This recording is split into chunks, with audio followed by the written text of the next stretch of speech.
शक्तिशाली है, मायावी है सिंदूरा, किंतु इसकी मूर्खता इसे मृत्यु के अंधे कुएं में ढकेलने जा रही है। ब्रह्मदेव के वचन नहीं झुठलाए जा सकते। उनके शाप के अनुसार वो बालक अवश्य स्कांत करेगा। अच्छा ही है, वहां ये अपने प्राणों से मुक्त होगा और यहाँ मुक्ति मुझे मिलेगी इसके आतंक से।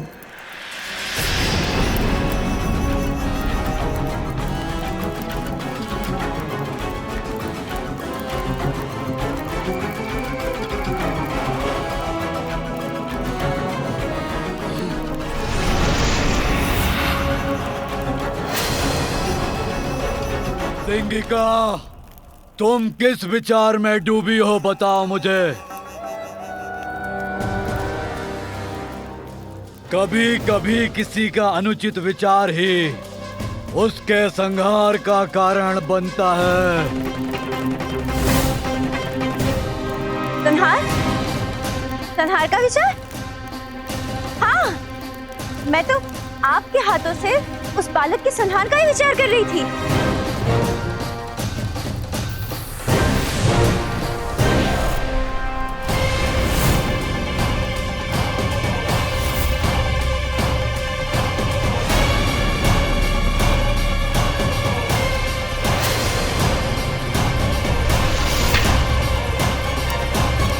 कहीं इसका क्रोध अब मेरे ऊपर तो नहीं फूटने वाला। कभी कभी मन में उपजे विचार पर पुनः विचार करके कोई कार्य करना चाहिए। मैं ब्रह्मदेव के श्राप का विचार करके रुक गया। उन्होंने कहा था वो बालक ही मेरा काल बनेगा। उनके वो शब्द भूला नहीं हूं मैं। महादेव और देवी पार्वती का दूसरा पुत्र तुम्हारा काल बनकर प्रकट होगा।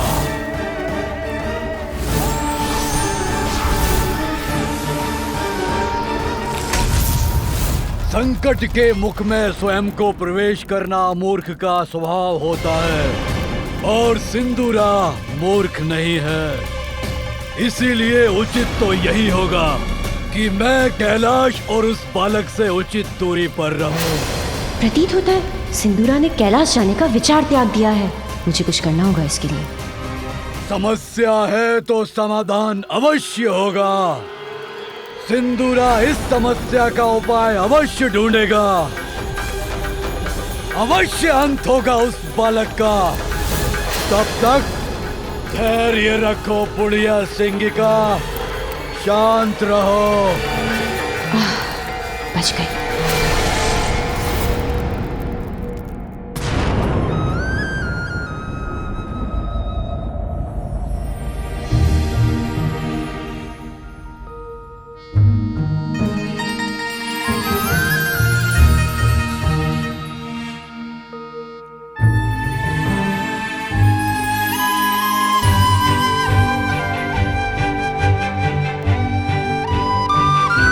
सूर्यदेव को मेरा नमन। आपके आने से तो एक नवीन दिवस का प्रारंभ हो गया है।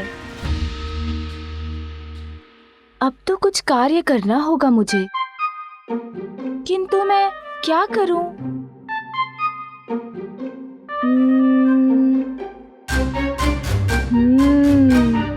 अरे हाँ, मेरे खिलौने।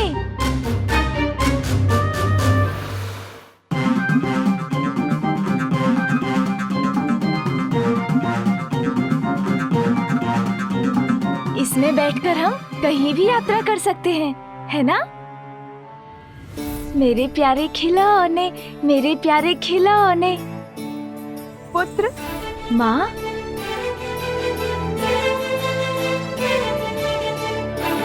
प्रातः काल में माँ के शुभ दर्शन तो अत्यंत मनभावन है।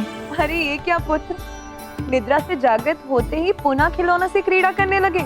इनके साथ क्रीड़ा करने में तो मुझे बहुत आनंद आता है माँ। आइए ना। तुम्हारे साथ क्रीड़ा करूं, इसका समय ही कहाँ है पुत्र। मैंने तुम्हें बताया था ना, आज का दिवस अत्यंत महत्वपूर्ण है। चलो अभी अपने खिलौने छोड़ो, बहुत कार्य है आज। और सर्वप्रथम तुम्हें दातून करना है और फिर स्नान। दातून? ये क्या होता है माँ? तुम आओ तो सही, फिर तुम्हें बताती हूँ दातून क्या होता है। उचित है माँ, चलिए।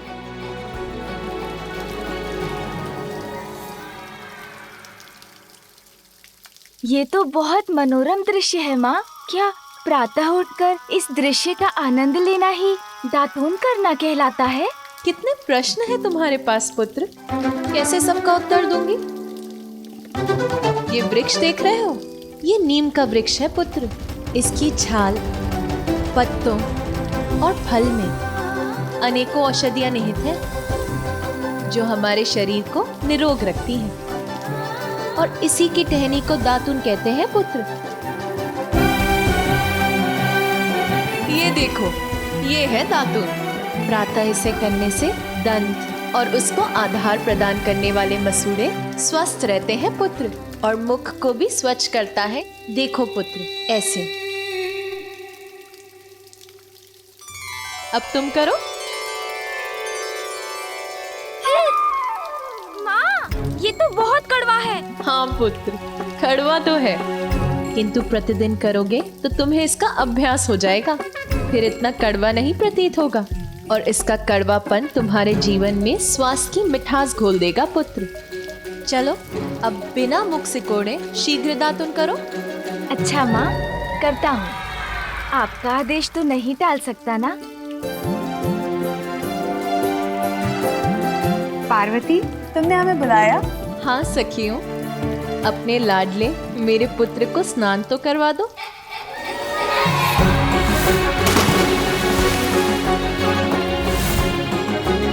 मौसी जी, आप मेरे पिछले स्नान को लेकर अभी भी कुपित हैं क्या? किंतु उसमें मेरा क्या दोष? मैं जल में कूदा तो पानी आप पर छिटक कर आ गया। अच्छा, आज सावधानी से कूदूंगा कुंड में।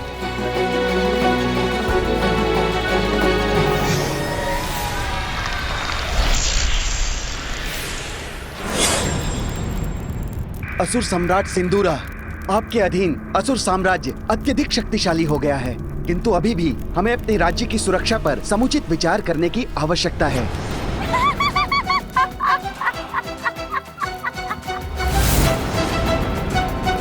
ऐसी कौन सी बात है जिस पर तुम्हारी हंसी फूट रही है बुढ़िया सिंगिका? मंत्री जी, आप यहाँ से जाइए।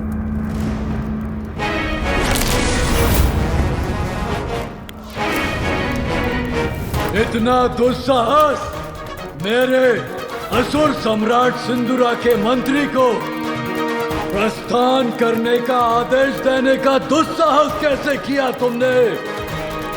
जानती हो इसका परिणाम? क्या तुम्हें अपने प्राण प्रिय नहीं है? प्राणों का संकट मुझ पर नहीं मंडरा रहा है। असुर सम्राट सिंदूरा, अत्यंत ही हास्यास्पद थी आपके मंत्री की चिंता। एक भयभीत और बलहीन असुर के साथ असुर साम्राज्य की सुरक्षा की चर्चा। सिंगिका!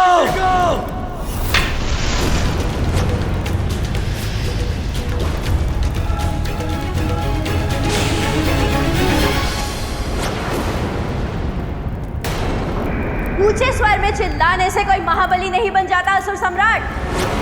बरसने वाले मेघ गरजते नहीं हैं, और जो मेघ गर्जन करते हैं वो चाहे कितने भी शक्तिशाली क्यों ना हो, हवा का एक छोटा सा झोंका भी उन्हें उड़ा के ले जाता है।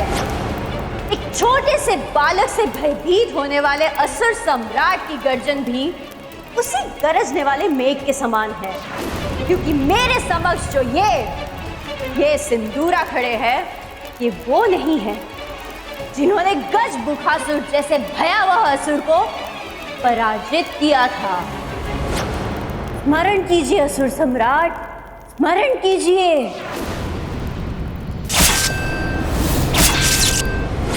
वो आप ही थे जिन्होंने केवल अपनी एक दृष्टि से भयावह गजमुखासुर को पराजित किया था। उसे पाताल के सिंहासन से हटाकर यहाँ के राज सिंहासन पर अपना आधिपत्य जमा दिया था। त्रिलोक विजेता होंगे आप। संपूर्ण सृष्टि केवल आपके नाम से थर थर कांपेगी।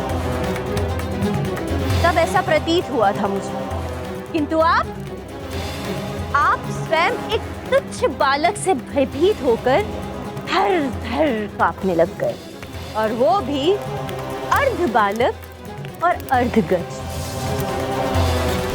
उसके आतंक ने तेज कर दिया आपको। उस तुच्छ बालक से भयाक्रांत हो गए आप। मैं कुछ नहीं बोलूंगी, किंतु बस अब खीर पकनी शेष है। यदि मैं यहाँ नहीं होती तो मेरी पुत्री पार्वती ये सब व्यवस्था अकेली कैसे कर पाती? माँ, अभी तक आप तैयार नहीं हुई? आप भोग की चिंता मत कीजिए। पूजा और उत्सव के लिए मैंने उसका प्रबंध कर लिया है। तैयार हो जाऊंगी पुत्री। अब मैं बाहर जाकर वहाँ की व्यवस्था देख लेती हूँ।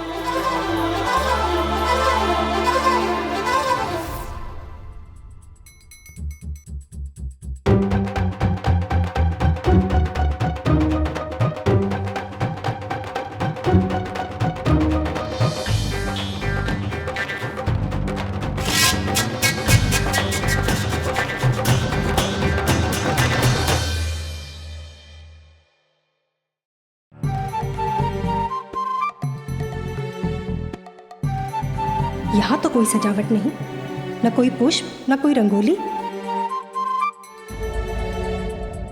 और ये गण तो ऐसे बुहार रहा है जैसे इसको किसी ने भारी दंड दे दिया हो।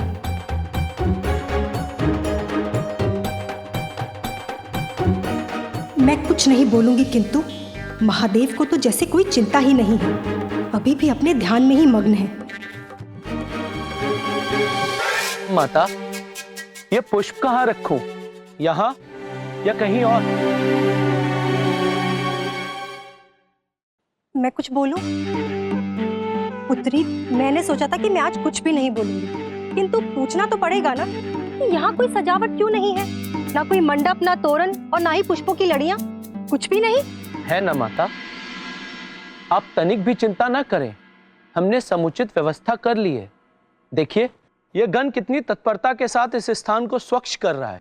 बस वो होते ही हम दोनों इन पुष्पों से इस स्थान की सजावट कर देंगे। नंदी, आज सभी देवी देवता, यक्ष, गंधर्व आदि इस उत्सव के लिए यहाँ पधार रहे हैं, और तुम इतने ही पुष्प लेकर आए हो। किंतु माता, देवी देवता तो प्रतिदिन महादेव के दर्शन के लिए आते हैं। उनके आगमन पर हम कभी भी कैलाश को पुष्पों से नहीं सजाते। मैं कुछ नहीं बोलूंगी, किंतु आज कोई छोटा मोटा उत्सव नहीं है। पार्वती नंदन के नामकरण का उत्सव है, भव्य उत्सव है। पुत्री पार्वती, तुम्हारी छठी और नामकरण के समय सारा राजभवन चमक धमक से जगमगा उठा था। ऐसा प्रतीत होता था जैसे हीरे और अन्य रत्न जड़ दिए गए। इतना भव्य उत्सव था, ऐसी सजावट कि जिसे आज भी विस्मय से स्मरण किया जाता है। किंतु यहाँ देखकर तो ऐसा प्रतीत हो रहा है कि कुछ भी विशेष होने वाला ही नहीं। कितने से पुष्पों से सजेगा ये भवन? शांत हो जाइए माँ, चिंता मत कीजिए, आप निश्चिंत रहिए। ये उत्सव मेरे छठी और नामकरण संस्कार से भी अधिक भव्य होगा। नीलकंठ,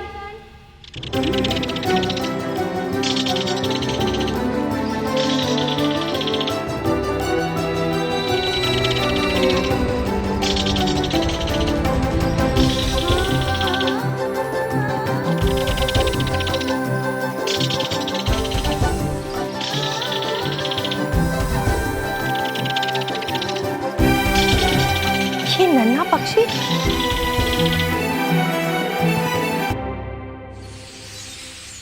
वक्रतुंड महाकाय बुद्धि के नरेश, रिद्धि सिद्धिदायी विघ्न हरता श्री गणेश। सुमुख नाम प्रथम पूज्य देव तुम विशेष, रिद्धि सिद्धिदायी विघ्न हरता श्री गणेश। उमा सुत के जन्मोत्सव के लिए सज रहे कहीं सुमन कहीं जले दिए। नीलकंठ पंछी सिंहराज की लहरी, सज्जित कैलाश कर रहे हैं सभी। रंगोली तोरण और पुष्प लड़ी, गण प्रसन्न मैना अचंभित खड़ी। सारे जीव पूर्ण सामर्थ्य से व्यस्त, शुभ कार्य में सृष्टि जुट गई समस्त। महाकाय बुद्धि के नरेश, रिद्धि सिद्धिदायी विघ्नहर्ता श्री गणेश। जय देव जय देव जय देव जय देव। मेरे पुत्र के छठी और नामकरण संस्कार का उत्सव, इसमें तो संपूर्ण प्रकृति झूम उठे। वो ही उत्सव की संपूर्ण व्यवस्था करे, ये तो मेरी प्रबल इच्छा थी।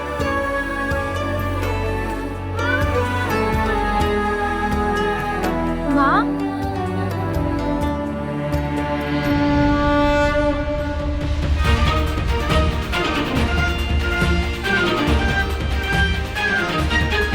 मेरे पुत्र, मेरे मंगल मूर्ति,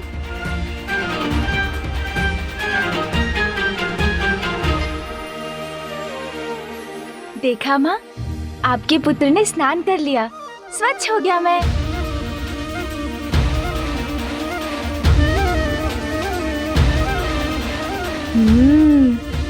इतनी सजावट, वाह माँ, हमारा भवन तो बहुत ही सुंदर लग रहा है। और ये फल तो बहुत ही सुंदर है माँ, स्वादिष्ट भी होंगे। अब तो इन्हें खाना ही होगा। रुको पुत्र, क्या हुआ नानी जी, आपने मुझे रोक क्यों दिया? इतना उतावलापन उचित नहीं। पूजा के भी कुछ विधि विधान होते हैं। आज तो तुम पूजा संपन्न होने के बाद ही भोजन प्राप्त कर सकोगे। हाँ पुत्र, नानी माँ उचित कह रही है। आज तुम मेरी अनुमति मिलने तक कुछ भी नहीं खाओगे, समझ गए ना? हाँ माँ, समझ गया मैं। माता, अतिथियों का आगमन प्रारंभ हो गया है।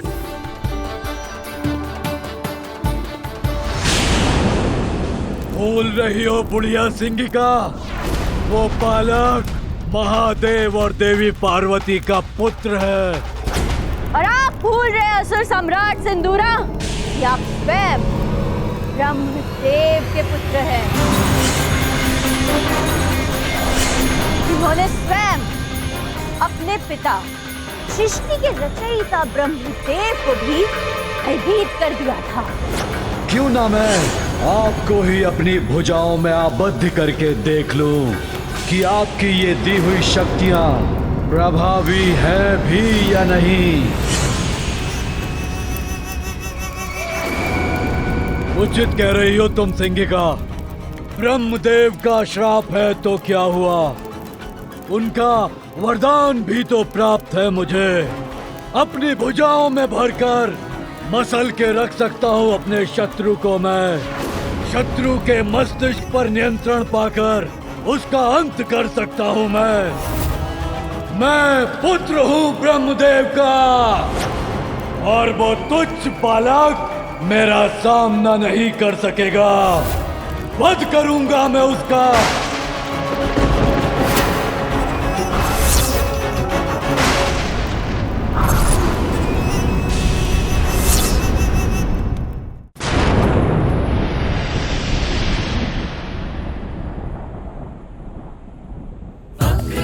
महाकाय बुद्धि के नरेश, रिद्धि सिद्धिदायी विघ्नहर्ता श्री गणेश।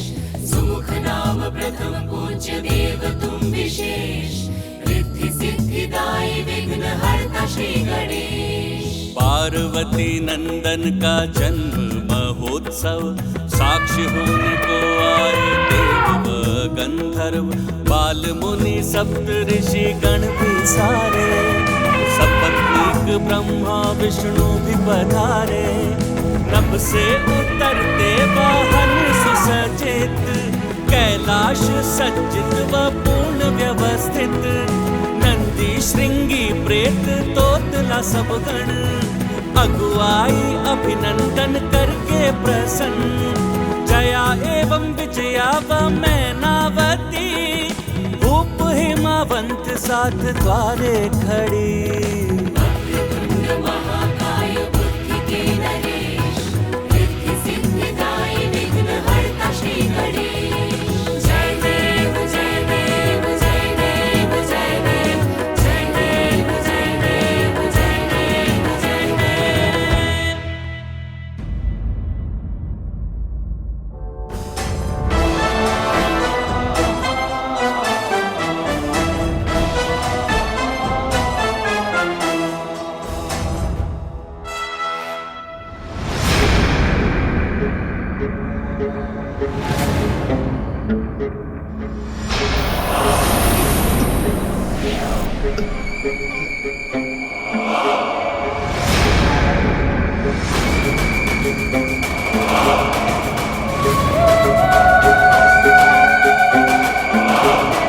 कहाँ है वो दुष्ट बालक?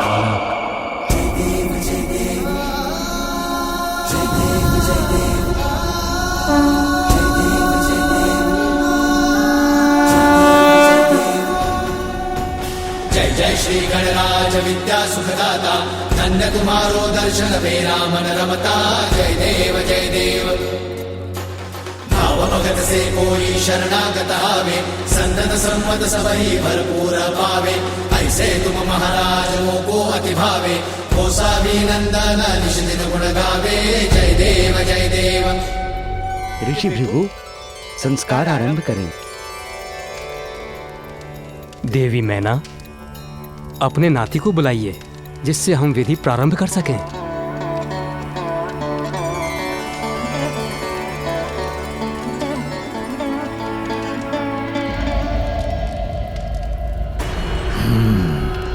तो अब वो दुष्ट मेरे समक्ष तो आएगा। ये इतना समय क्यों लग रहा है इस विधि में?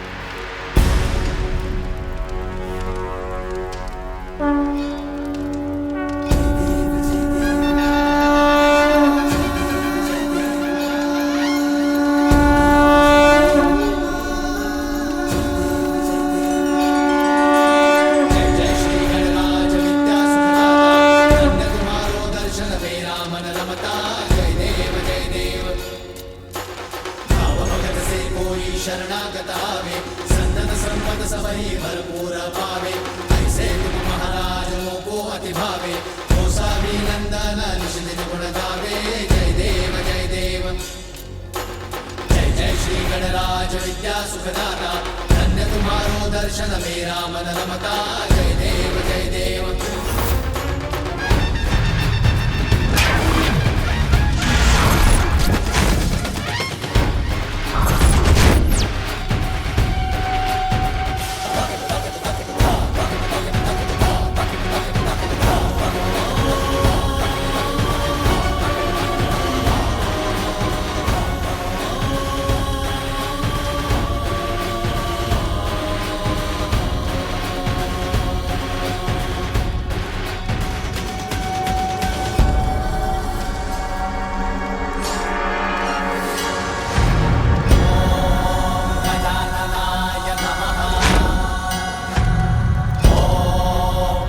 स्पष्ट नहीं देख पा रहा हूं उस बालक को मैं।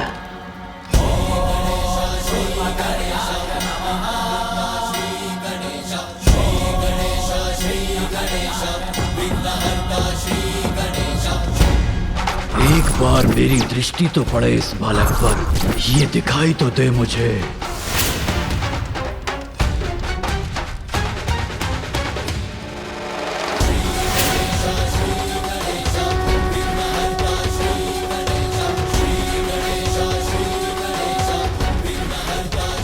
ये है वो बालक, ये तो इतना छोटा और दुर्बल है।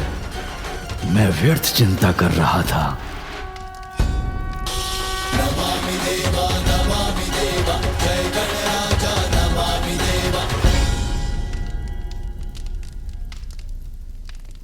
सभी देवता है यहाँ, आप सभी को मेरा प्रणाम।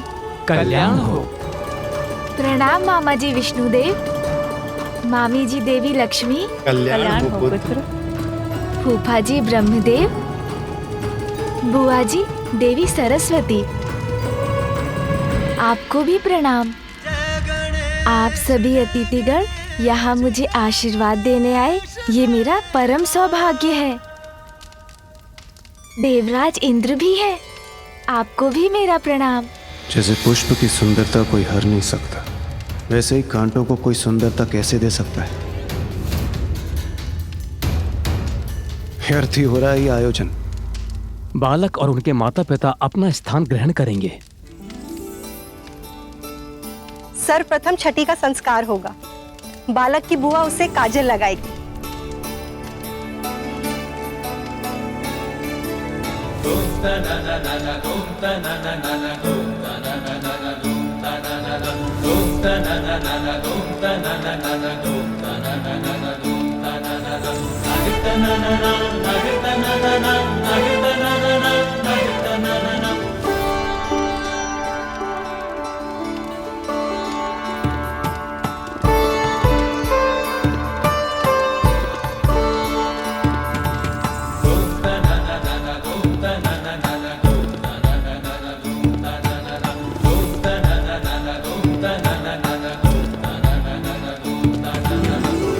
अब बालक का नामकरण होगा।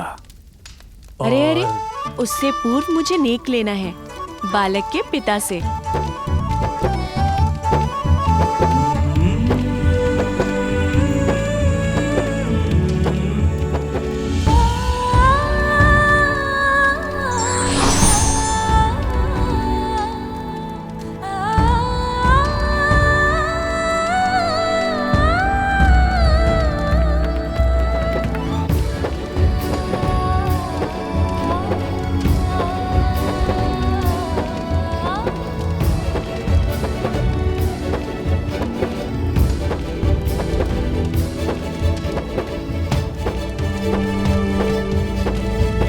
देवी, क्या अब हम नामकरण की विधि प्रारंभ कर सकते हैं?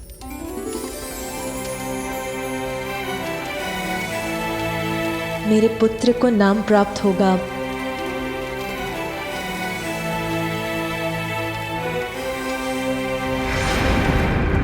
ओम अग्नये स्वाहा, ओम अग्नये स्वाहा, ओम अग्नये स्वाहा, ओम प्रजापतये स्वाहा, ओम प्रजापतये स्वाहा, ओम प्रजापतये स्वाहा, ओम भूरग्नये स्वाहा, ओम भूरग्नये स्वाहा, ओम भूरग्नये स्वाहा।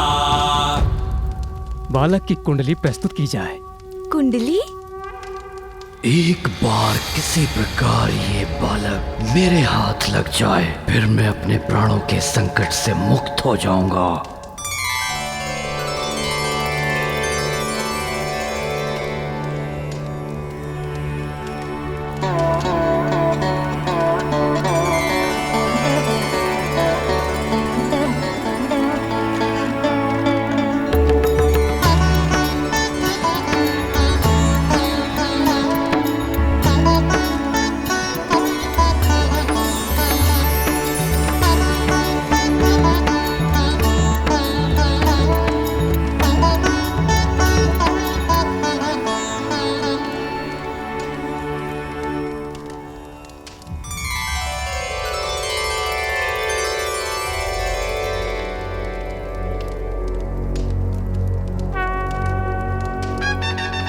प्राप्त हुआ है बालक को? क्या नाम दिया गया उसे? अभी पता चल जाएगा पार्वती नंदन का क्या नाम है। हमें बालक के नाम का प्रथम अक्षर प्राप्त हुआ है। अब ब्रह्मदेव वो अक्षर देवी सरस्वती को बताएंगे।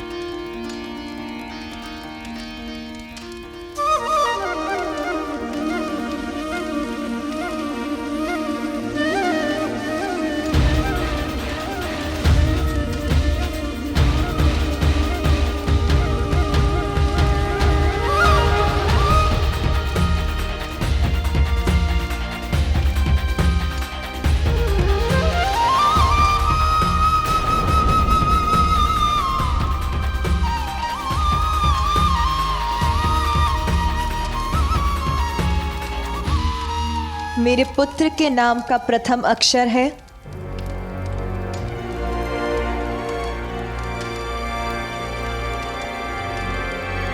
ग। ग ग ग प्रथम अक्षर है ग। ग निकला है। ग से नाम प्रारंभ होगा।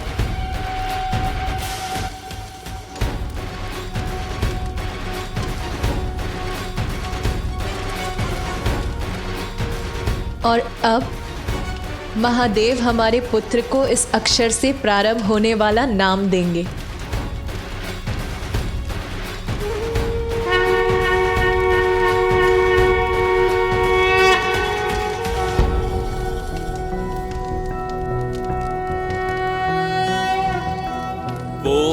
कतमोऽसि कस्यासि को नामासि यस्य ते नामा मन्महीयं त्वा सोमेनातितृपाम् भूर्भुवस्वः सुप्रजा प्रजाभिः स्याथं सुवीरो वीरः सुपोषपोषः ॐ कोऽसि कद्मोऽस्येषोऽस्यमृतोऽसि आहस्पत्यं मासं प्रविश गजानन।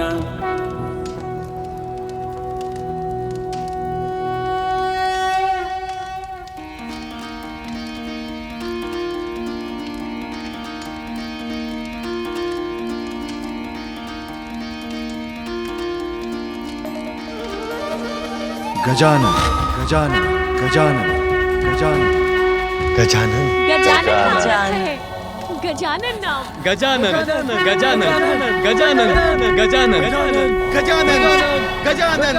गजानन गजानन गजानन गजानन गजानन गजानन गजानन, तुम गजानन हो पुत्र।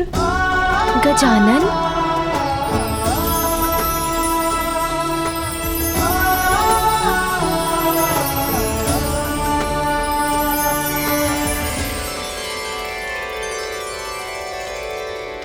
हे बालक त्वमायुष्मान वर्चस्वी तेजस्वी श्रीमान भूया। भिन्न भिन्न स्थानों पर जाकर बालक के नाम की घोषणा कर दो, जिससे सभी को महादेव और देवी पार्वती के पुत्र का नाम ज्ञात हो जाए।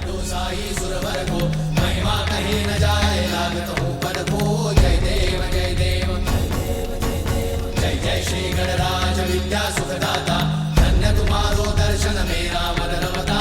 जय देव अष्टौ सिद्धि दासी संकट को भैरी, विघ्न विनाशन मंगल मूल। आप सबको मेरा प्रणाम। प्रकाश ऐसी छवि तेरी, गंडस्थल मस्तक झूले शशि बिहारी। जय देव देवगण, अब विधियां संपन्न हो चुकी हैं। हम देवताओं को यहाँ से प्रस्थान करना चाहिए। अब यहाँ रहकर कोई लाभ नहीं है।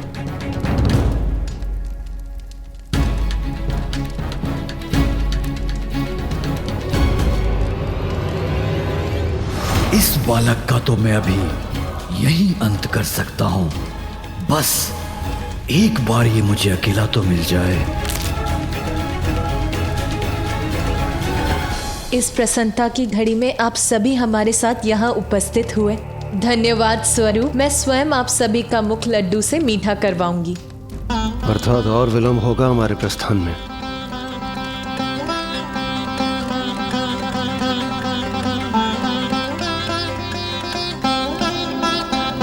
लड्डू, बहुत सुंदर नाम मिला है बालक को। हाँ, गजानन को सुनने में भी कितना अच्छा है। मुख तो अवश्य मीठा होना चाहिए। इतने आनंद की बात जो है, हाँ, आज है इतने आनंद का अवसर।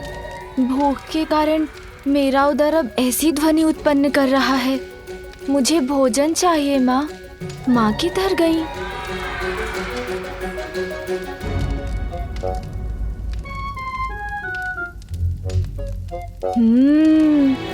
इतने सारे स्वादिष्ट फल, इन्हें ही खा लेता हूँ।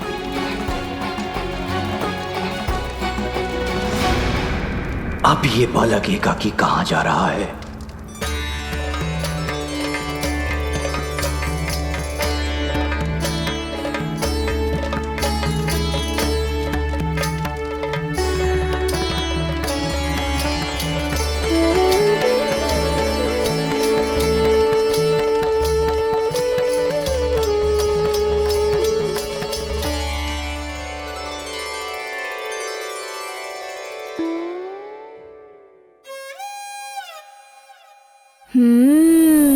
अब मैं इन्हें खाऊंगा।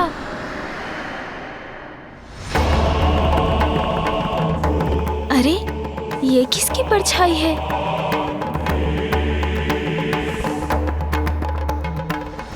देवी पार्वती, हर्षोल्लास के इस वातावरण में आप हमें मत भूल जाइएगा। गजानन को नाम मिलने की प्रसन्नता में हमारा मुख भी मीठा करवाइए। यहाँ से शीघ्रता से जाना चाहता हूँ। ये देवी शची को समझ में नहीं आ रहा है क्या?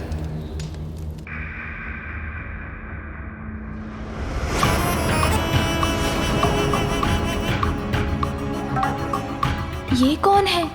मुखमंडल सौम्य है, किंतु नेत्र ऐसे है जैसे ज्वाला धधक रही हो उनमें। जो भी हैं, विचित्र हैं। विचित्र गजमुख बालक है ये, इसीलिए दुर्बल ही होगा। महादेव और देवी पार्वती का दूसरा पुत्र तुम्हारा काल बनकर प्रकट होगा। आप तुच्छ बालक से भयभीत होकर थर-थर कांपने लगकर।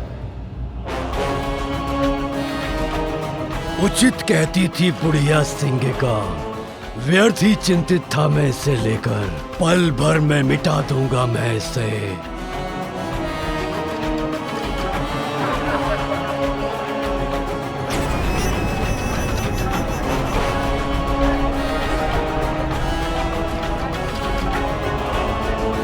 एक बार किसी प्रकार ये बालक मेरे हाथ लग जाए, फिर मैं अपने प्राणों के संकट से मुक्त हो जाऊंगा।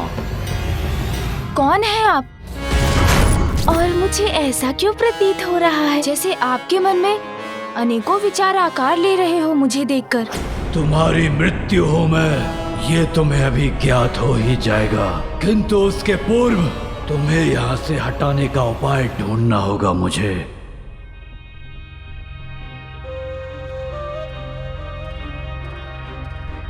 कौन हो सकते हैं ये? मिल गया मुझे उपाय इस बालक के ध्यान को भटकाने का। ओह, तो आपकी भी दृष्टि इन्हीं फलों पर है। देखिए ना कितने फल है यहाँ, किंतु चुनाव करना कितना कठिन हो रहा है। मेरे मन में बस यही विचार आपस में संघर्ष कर रहे हैं कि मैं लाल फल चुनूं या हरा। अब क्या करना है, उसका निर्णय तो लेना ही होगा ना। पर मैं निर्णय ले चुका हूँ मूर्ख बालक, किंतु तुम्हें कुछ भी चुनने की छूट नहीं दूंगा मैं। मेरे आदेश का पालन करोगे और हरा फल उठाओगे। हरा फल।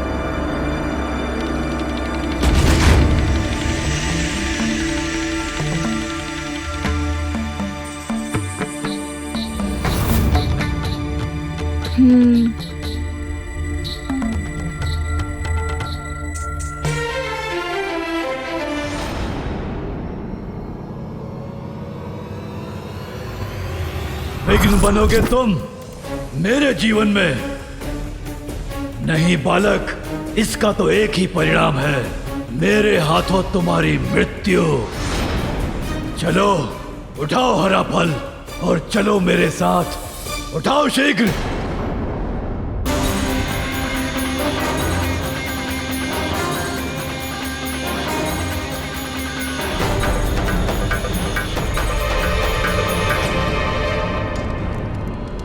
देवी पार्वती, किसका स्वर था ये? किसने पुकारा मुझे? देवी वजनी, शनिदेव?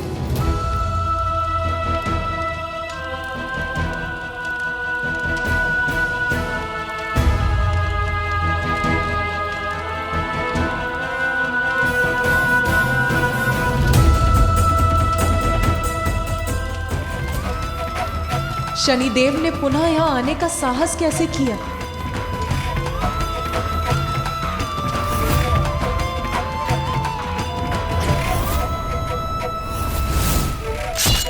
ठहर जाइए, किसी को भी भीतर जाने की अनुमति नहीं है। मुझे मेरा पुत्र पुनः चाहिए। ये शीश मेरे त्रिशूल के प्रहार से भस्म हुआ है और मेरे त्रिशूल से भस्म होकर कोई पुनः जीवित नहीं हो सकता।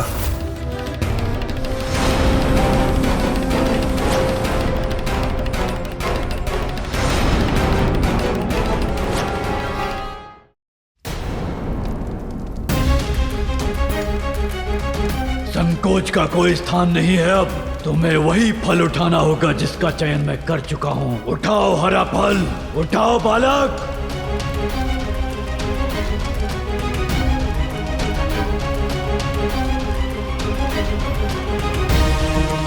प्रतीत होता है अब ये बालक पूर्णतया मेरे वश में है। अब इसे मैं मृत्यु के मुख तक ले जा सकता हूँ।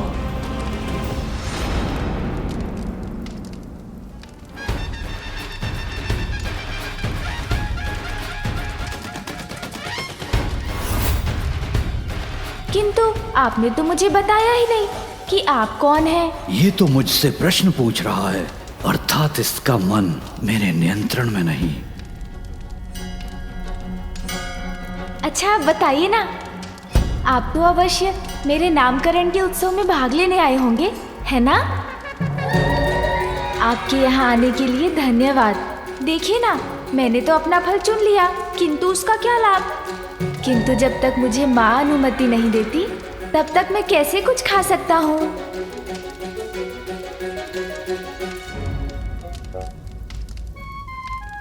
इसे दुर्बल मानकर इसकी शक्ति को कम आंकने की भूल तो नहीं कर बैठा मैं।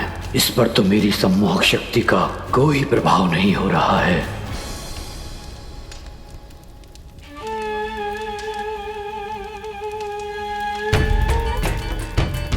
माता, माता मुझसे बहुत बड़ी भूल हुई थी, मुझे क्षमा कर दीजिए। बड़ी कठिनाई से मैं यहाँ आपके समक्ष आकर क्षमा मांगने का साहस जुटा पाया हूँ। माते, मुझे क्षमा कर दीजिए। आपने तो मुझे उसी रात्रि दंडित कर दिया था माते, जिसके कारण आज तक मेरा पांव पीड़ा से ग्रस्त रहता है। माता है आप, और माता का हृदय तो अत्यंत विशाल होता है, अपनी संतान की अनेक भूलों को भी क्षमा कर देता है। तो आज अपने पुत्र के नामकरण संस्कार के दिवस क्या आप मुझे क्षमादान नहीं देंगी माते?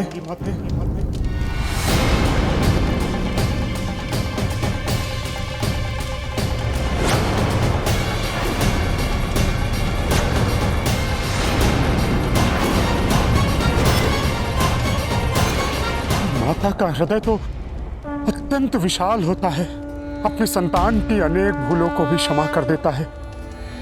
तो आज अपने पुत्र के नामकरण संस्कार के दिवस क्या आप मुझे क्षमादान नहीं देंगी माते?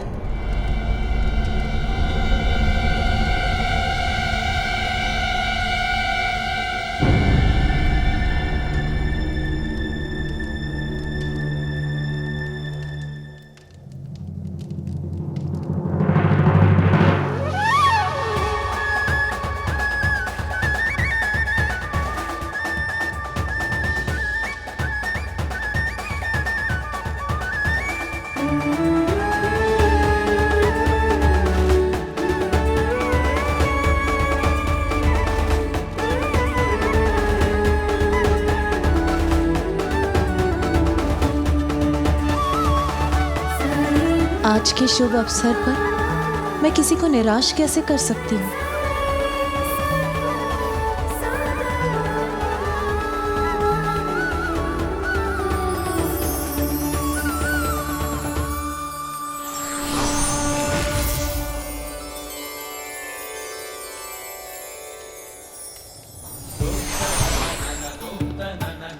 लीजिए शनिदेव, आपकी यहाँ की यात्रा और याचना दोनों सफल हुई। मैंने आपको क्षमा की। मेरा पांव पुनः कुशल हो गया, अब कोई पीड़ा नहीं है मुझे। मुझे क्षमा करने के लिए आपका कोटि कोटि धन्यवाद माता। मैंने आपको इतना कष्ट पहुंचाया, किंतु मेरी एक गुहार पर आपने मुझे क्षमादान दे दिया, मेरे सभी कष्टों को दूर कर दिया। इससे बड़ी उदारता और क्या होगी माता। देवी पार्वती, आपको कोटि कोटि धन्यवाद। आज के शुभ दिवस पर उपहार तो मुझे देना चाहिए था, किंतु हम पर उपकार आपने किया। मेरे स्वामी को क्षमादान का उपहार दिया आपने, जो मेरे और स्वामी के लिए एक वरदान के समान है। मैं तो बस गजानन को यही आशीष देना चाहती हूँ कि सभी अनिष्ट उससे सदा दूर रहे, कोई भी संकट उसके समीप आने से पूर्व ही नष्ट हो जाए। यही मेरी मंगल कामना है गजानन के लिए। किंतु कहाँ है मेरा पुत्र गजानन? अतिथि सत्कार में इतनी व्यस्त हो गई कि बहुत समय से उसे देखा ही नहीं। देवी पार्वती, कोई और भी है जो आपसे भयभीत? कौन कौन भयभीत है मुझसे भ्राता श्रीहरि? वहां देखिए।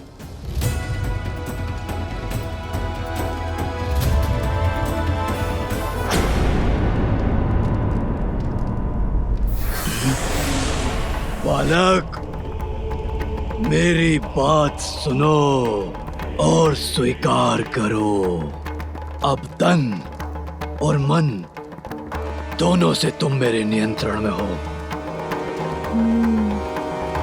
बालक, चलो मेरे साथ चलो बालक।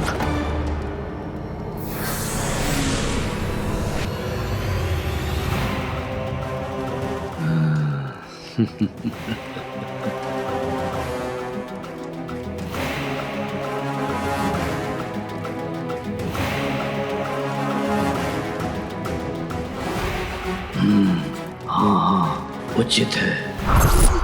आगे बढ़ो बालक, बढ़ो आगे। चलो मेरे साथ, चलो बालक।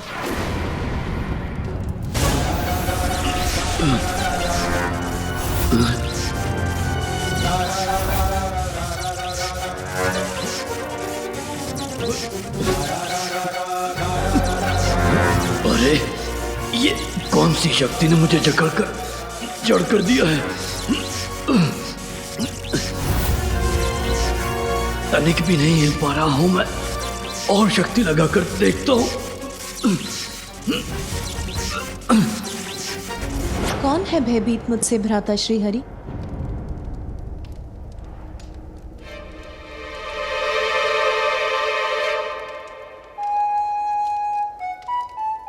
भ्राता नारायण, वो तो देवर्षि नारद है ना? वहां क्यों छिपे हैं? यहाँ क्यों नहीं आते? उन्हें मुझसे क्या भय? क्यों ना इस प्रश्न का उत्तर उन्हीं से पूछ ले। देवर्षि नारद, यहाँ आइए। देवी पार्वती आपसे कुछ पूछना चाहती है।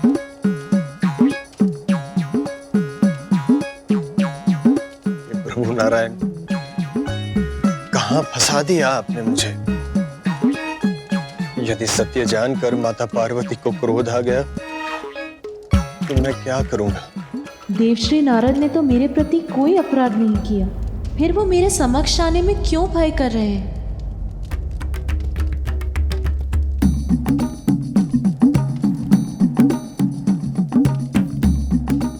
देवर्षि, आपके मन में जो भी विचार, निसंकोच होकर देवी पार्वती से कहिए। आप क्यों? नारायण।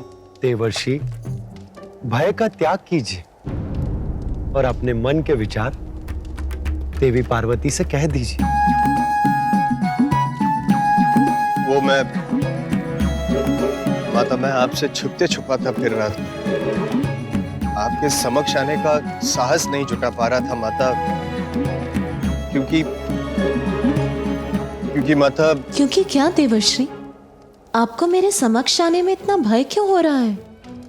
बहुत बड़ा दोष है मेरा माता।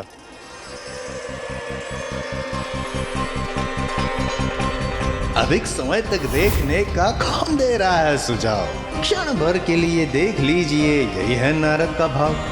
क्षणिक देख के घुमा लीजिएगा अपनी दृष्टि, इसमें कहाँ घूमने वाली है सृष्टि। मैंने ही शनिदेव को अपने शब्दों के जाल में उलझा कर किया भ्रमित, और कैलाश आकर आपके पुत्र का मुख देखने के लिए किया प्रेरित।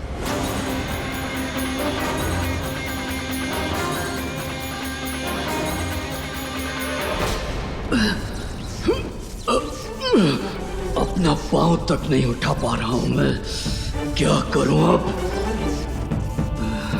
हाँ, उचित है। ये तो स्वर मेरा था, किंतु मैंने तो कुछ कहा भी नहीं। तो मेरे स्वर में मेरे शब्द, मेरे मस्तिष्क में कौन दौड़ा रहा है?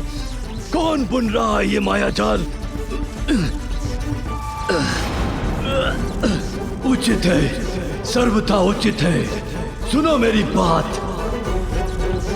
ये किस अदृश्य शक्ति ने घेरा है मुझे, जिससे मैं अपनी संपूर्ण शक्ति लगाकर भी भेद नहीं पा रहा हूँ? जिसने मुझे यहाँ जड़ बनाकर अपने ही शब्दों की गूंज को सुनने के लिए विवश कर रखा है।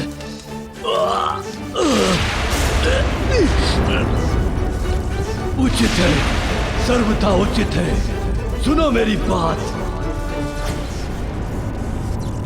तुम गजमुख बालक, ये क्या कर रहे हो मेरे साथ? हाँ, उचित है, सर्वथा उचित है। मैं क्या कर रहा हूँ? मुझे तो लगा कि आप कहीं जा रहे हैं। ये कोलाहल, ये शोर, ये स्वर तुम्हें सुनाई नहीं दे रहा बालक? बंद करवाओ इसे। बंद करवा दूं? ये सब हमारे अतिथि हैं और अतिथि तो देवता समान होते हैं,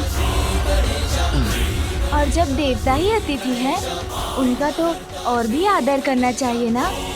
तो मैं उन्हें वार्तालाप करने से और हंसने से कैसे रोक सकता हूँ? किंतु मैं इस उत्सव के स्वरों को शांत नहीं करा सकता। उचित है, सर्वथा उचित है। मुझे इस बात का ज्ञात है कि मैंने भूल की है बहुत, किंतु मैं आपसे विनती करता हूँ माता, कृपया मुझे दंडित ना करें। हाथ जोड़ के मैं क्षमा मांगता हूँ। जिसे आप एक भूल कह रहे हैं, उसने शूल बनकर भेद दिया था मेरे हृदय को। ऐसा आघात दिया था जिसकी पीड़ा मैं भूल नहीं सकी हूं। पिता और पुत्र के मध्य भीषण युद्ध करवाने का कार्य किया था आपकी इस भूल ने। मुझे ज्ञात है माता, मेरे कारण कितना अनित हुआ है, इसीलिए मैं क्षमा प्रार्थी हूँ। किंतु मैंने जो भी किया माता, उसमें मेरा हेतु केवल जगत कल्याण था। जगत कल्याण में तो हमारा भी कल्याण निहित है। उत्तर दीजिए मुझे। आपके इस कृत्य से जो कष्ट हमें पहुंचा है, उसके लिए कौन उत्तरदायी है? मैं, किंतु मैं वो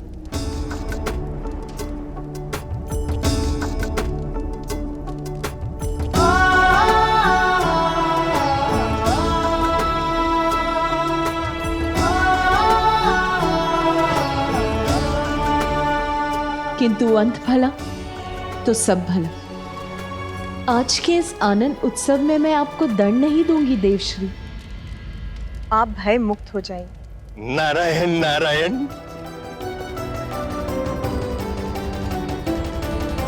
किंतु प्रत्येक क्रिया की प्रतिक्रिया अवश्य होती है, ये मत भूलिए देवश्री। व्यक्ति का कोई भी कर्म, उसकी कोई भी भूल नियति कभी नहीं भूलती। अपने कर्मों का परिणाम तो सभी को भुगतना होता है देवश्री। आपकी इस भूल के कारण एक समय ऐसा आएगा जब आप भी अपने पिता ब्रह्मदेव का विरोध करेंगे और अपने पिता के विरोध जाना आपके लिए शुभ नहीं होगा देवश्री। मैं आपको दंडित नहीं करूंगी। किंतु नियति न्याय अवश्य करती है और ये नियति का न्याय होगा।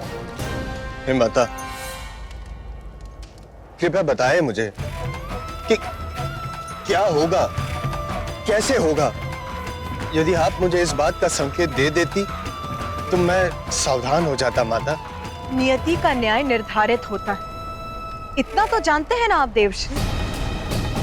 जो भी होगा भयंकर होगा, किंतु वो आपके समक्ष समय आने पर ही आए।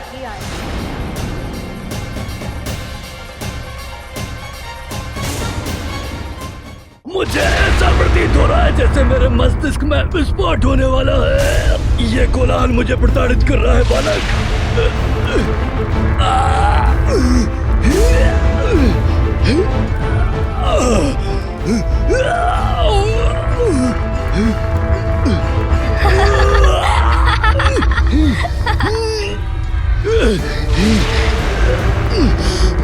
अवश्य दिव्य है ये बालक और अनेक दिव्य शक्तियों का स्वामी है, किंतु इसे इसका भान भी नहीं। मैंने अपनी शक्ति से इसको सम्मोहित करने का प्रयत्न किया, किंतु विचार का जो वार मैंने इस पर किया वो तो उल्टा मुझ पर ही पड़ गया और मैं यहाँ जकड़ कर रह गया। इससे सावधान रहने की आवश्यकता है सिंदूरा।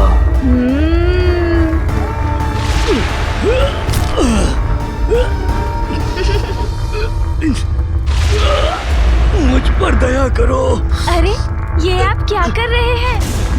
देखिए, ये क्रीड़ा मुझे नहीं भा रही है। आप गिर क्यों गए मेरे समक्ष? ऐसा क्यों कह रहे हैं जैसे मैंने आपको कुछ किया हो? मैंने तो कुछ भी नहीं किया, आप ही गिर गए यहाँ और ऐसे चित्कार कर रहे हैं। ये स्वर जो मेरे मस्तिष्क के भीतर गूंज रहे हैं मेरे सिर के टुकड़े टुकड़े कर देंगे, ये अंत कर देंगे मेरा। इन्हें रोक दो। ओह, तो आपके मस्तिष्क में कुछ है जिससे आप इतने विचलित हो रहे हैं। कोई बात नहीं, मैं अभी निकाल देता हूँ उसे। सोम जी, आइए इनकी पीड़ा दूर करते हैं।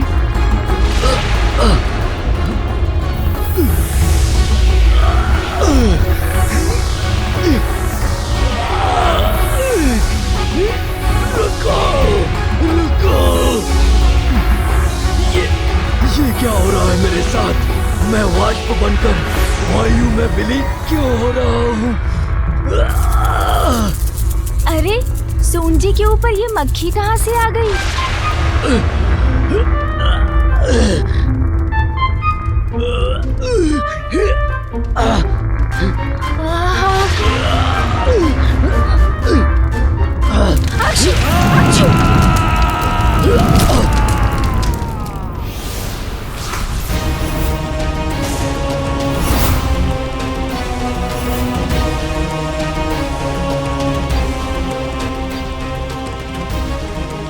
क्या हुआ पुत्र?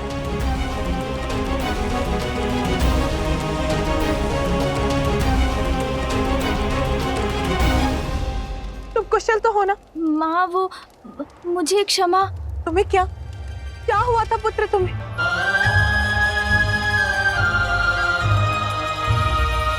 माँ, आप व्यर्थ चिंता कर रही हैं। मुझे तो कुछ नहीं हुआ।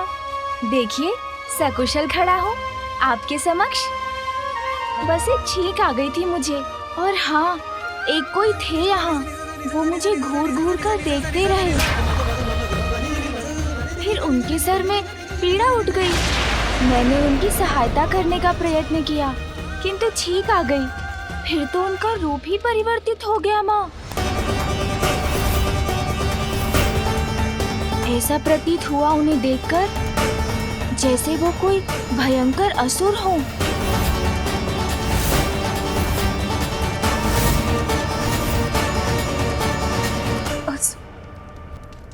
यहाँ कैलाश में? गौरी, क्या हुआ? गजानन कुशल तो है? स्वामी, एक असुर था यहाँ और हम उसे पहचान नहीं सके। गजानन पर घात लगाए बैठा था। कौन हो सकता है वो असुर स्वामी?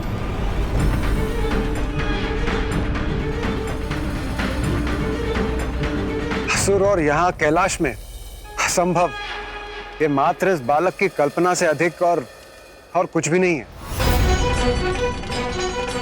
देवी पार्वती, आप चिंता मत कीजिए। वो जो भी था अब चला गया है। और अच्छी बात तो ये है कि वो गजानन का कोई भी अनिष्ट नहीं कर सका। महादेव, कदाचित तब तक कैलाश की सुरक्षा और सुदृढ़ करने की आवश्यकता है जब तक गजानन थोड़ा बड़ा नहीं हो जाता।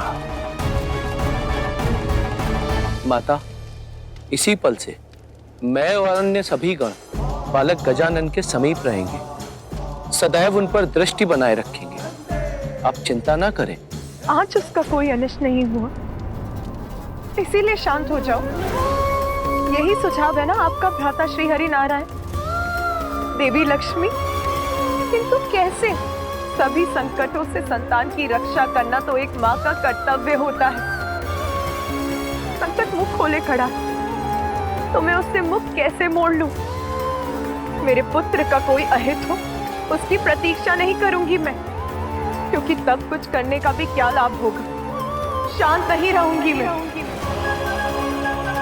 ब्रह्मदेव, देवाधिदेव महादेव का निवास कैलाश है। संपूर्ण ब्रह्मांड में सर्वाधिक सुरक्षित। यहाँ सुरक्षा में कोई कमी नहीं। कमी है तो कहीं ना कहीं प्रारब्ध में, जिसके कारण चंद से ही मेरे पुत्र के जीवन पर कोई ना कोई संकट छाता रहा। सुनिए सब, जब तक मैं अपने पुत्र गजानन की सुरक्षा के प्रति निश्चिंत नहीं हो जाती, मैं अपनी चिंता नहीं त्याग सकती।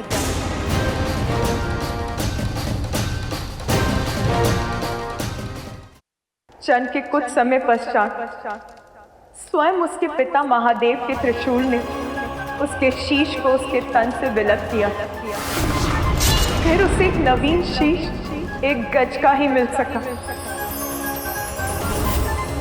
और आज यहाँ आप सभी की उपस्थिति में एक असुर ने यहाँ आकर मेरे पुत्र पर घात लगाने का साहस किया, तो फिर भविष्य में कौन सा अज्ञात संकट किस रूप में उस पे टूटेगा, ये किसे ज्ञात। माता, जो भूतकाल में हो चुका है उसका विचार कर स्वयं को कष्ट देना उचित नहीं, और जो हो ही नहीं सकता उसकी कल्पना कर उसकी चिंता करना और भी कष्टदायक हो सकता है। माता, इस सुर सभा में किसी असुर का प्रवेश करना असंभव है, और हमारे पास यहाँ किसी असुर के होने का प्रमाण भी नहीं। इसलिए संभव है कि इस बालक ने अपनी कल्पना से कोई गलत कर लिया। देवी पार्वती, आप गजानन की मां हैं। आपका उनके लिए चिंतित होना स्वाभाविक है, किंतु आप हम पर विश्वास कीजिए, हम सभी गजानन की सुरक्षा का ध्यान रखेंगे। उनके साथ कुछ भी अनिष्ट नहीं होगा। भूतकाल में काल के प्रकोप को भूलने की बात कर रहे हैं देवरा। प्रमाण चाहिए आपको। देखिए गजानन का गज और स्मरण कीजिए ये मुख उसे किस लिए देना पड़ा। ठहर जाइए, किसी को भी भीतर जाने की अनुमति नहीं है।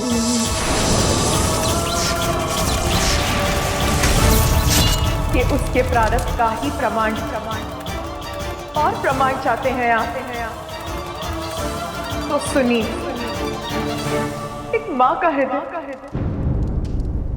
अपनी संतान पर आए छोटे से छोटे संकट को भी भाप लेता।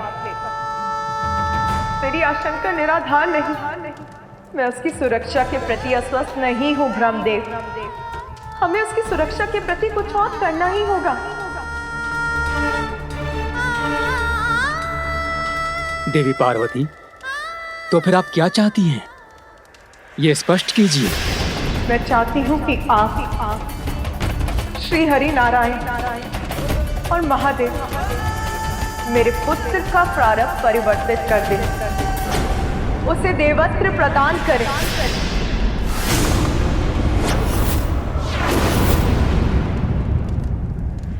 क्षमा करें माता, किंतु मैं आपका ये प्रस्ताव समझने में असमर्थ हूं। क्या केवल भोलेनाथ और आपके पुत्र होने मात्र गजानन को हम देवता के पद पर स्थापित कर